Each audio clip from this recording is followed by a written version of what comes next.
Welcome back, Forgotten Crimes fans. Today we are delving into the infamous case of Al Capone, one of the most notorious gangsters in American history. Capone's rise to power and his reign over Chicago's criminal underworld left an indelible mark on the city and the nation, making him a figure of both fear and fascination. Alphonse Gabriel Capone was born on January 17, 1899, in Brooklyn, New York, to Italian immigrant parents. Growing up in a rough neighborhood, Capone was exposed to crime from an early age. He dropped out of school in 6th grade after hitting a teacher and soon became involved with local gangs, including the notorious 5 Points Gang. His early criminal activities included petty theft, running errands for gangsters, and eventually working as a bouncer and bartender in Coney Island. In 1919, Capone moved to Chicago at the invitation of Johnny Torrio, a fellow 5 Points Gang member who had relocated to the Windy City to manage a brothel business.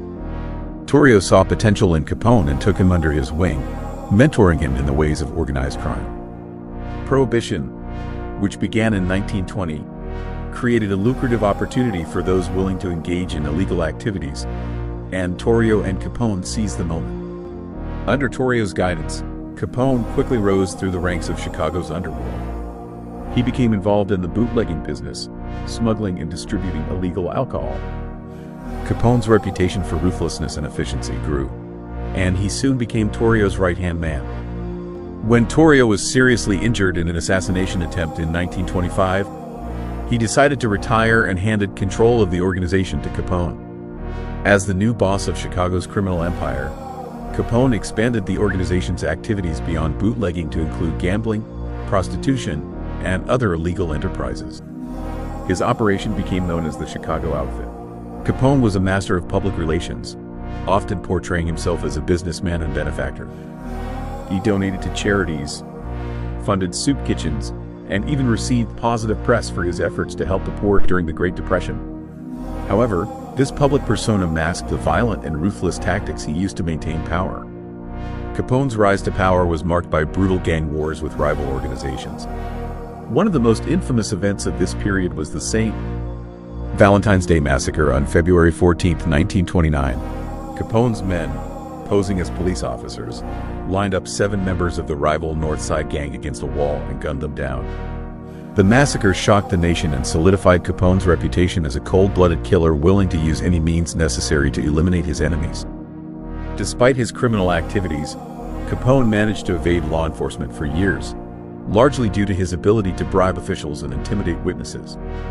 However, his downfall began when the federal government, frustrated by their inability to convict him on more serious charges, decided to pursue him for tax evasion.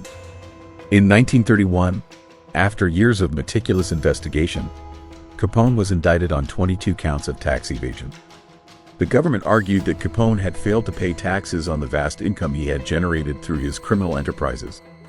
Capone's trial was a high-profile affair, drawing significant media attention. Despite his attempts to bribe and intimidate jurors, the federal authorities managed to secure a conviction. On October 17, 1931, Capone was sentenced to 11 years in federal prison, fined $50,000, and charged $7,692 for court costs. He was also ordered to pay $215,000 plus interest for back taxes. Capone's conviction marked a significant victory for law enforcement and a turning point in the fight against organized crime. Capone began his prison sentence at the U.S. Penitentiary in Atlanta, but his influence and continued involvement in criminal activities led to his transfer to the newly opened Alcatraz Federal Penitentiary in 1934. Alcatraz, located on an island in San Francisco Bay, was designed to house the most dangerous and high-profile criminals, and it was here that Capone's health began to deteriorate. He suffered from syphilis, which he had contracted in his youth and which now progressed to neurosyphilis, affecting his brain and causing significant cognitive decline. Capone was released from prison in 1939 after serving 7.5 years, primarily due to his declining health. He spent the last years of his life in relative obscurity, residing at his mansion in Palm Island, Florida. His mental and physical health continued to deteriorate, and he was frequently hospitalized. Capone died of cardiac arrest on January 25, 1947, at the age of 48. The legacy of Al Capone is complex and multifaceted. On one hand, he was a ruthless criminal responsible for countless acts of violence and corruption. On the other hand, he remains a figure of fascination and intrigue, often romanticized in popular culture. Capone's life has been the subject of numerous books, films, and television series, contributing to his enduring notoriety. Capone's impact on organized crime and law enforcement is undeniable.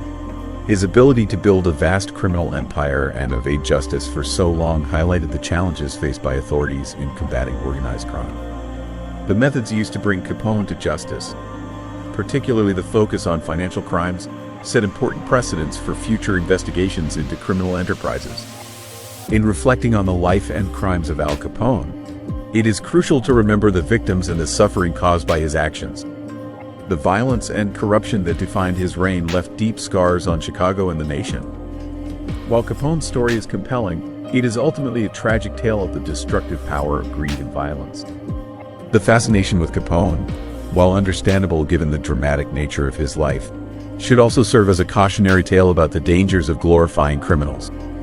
The real legacy of Al Capone is a reminder of the human cost of organized crime and the importance of continuing efforts to combat it. Capone's rise to power was marked by ruthless efficiency and strategic alliances. He formed partnerships with other drug traffickers and built a robust distribution network that reached far beyond Colombia's borders. His ability to innovate in the methods of smuggling cocaine into the United States, such as using submarines, planes, and even legitimate cargo, allowed him to dominate the drug market and amass incredible wealth. Capone's influence extended into politics and law enforcement. He infiltrated government institutions, bribing officials to protect his interests and using his wealth to manipulate political outcomes. His involvement in Colombian politics peaked when he was elected as an alternate member of the Colombian Congress in 1982. However, his political career was short-lived as his criminal background and violent methods came to light, leading to his expulsion from Congress and intensifying efforts to bring him to justice. One of Capone's most notorious acts of violence was the bombing of Avianca Flight 203 in 1989, which killed 110 people. The bombing was an attempt to assassinate a presidential candidate who was campaigning against the drug cartels. This act of terrorism exemplified Capone's willingness to use extreme measures to eliminate his enemies and protect his empire. The bombing, along with other violent acts, intensified the Colombian government's resolve to dismantle his operations. Capone's philanthropic efforts, while seen by some as genuine attempts to help the poor, were also strategic moves to build a loyal base of support and create a protective shield against law enforcement. He invested in community projects, sponsored soccer teams, and built housing for the underprivileged. These actions endeared him to many in Medellin, creating a complex legacy that combined fear and admiration. The manhunt for Capone after his escape from La Catedral was one of the most intense in history. The Colombian government, with assistance from U.S.